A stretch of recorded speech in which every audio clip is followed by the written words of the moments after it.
You know, it's an open drug market here. Barb Williamson is walking us through the Kensington neighborhood of Philadelphia. She runs The Way of Life, a network of recovery and sober living homes. So we come down here monthly and we try to feed the people. We try to help them get wound care. It's an effort that's personal for Williamson. After all, she was an addict herself until she got clean a dozen years ago. I know if I can get sober, anyone can. Now, Williamson is sounding an alarm about a dangerous new substance called Xylazine. The drug is called Xylazine. Xylazine. It's an emerging deadly drug threat. The powerful animal sedative, sometimes called tranq, causes a strong high and can lead to severe wounds and the rotting of skin by the injection site. It could even lead to amputations. And unlike opioids, tranq does not respond to the overdose reversing drug Narcan.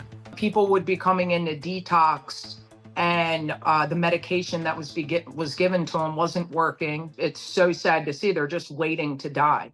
And stories like these from big cities and small towns across the country are getting the attention of lawmakers in Washington, and that includes right here at the White House. If we thought fentanyl was dangerous, the combination of fentanyl with Xylazine or tranq has made it much more lethal and much more destructive. Dr. Rahul Gupta runs the Office of National Drug Control Policy and says the numbers show that Xylazine is becoming a nationwide problem. The Drug Enforcement Administration provided Spectrum News with new numbers showing that Xylazine has been found in 48 states and D.C. and that it was detected in 30% of all the fentanyl powder that the DEA tested last year. And mixing the substances often has deadly consequences. Preliminary numbers from the Centers for Disease Control and Prevention show over 5,600 people died from overdoses, including Xylazine, in the 12 months leading up to September of last year. That was a jump of nearly 30% from the year before. To address this emerging threat, the White House released a national plan last summer.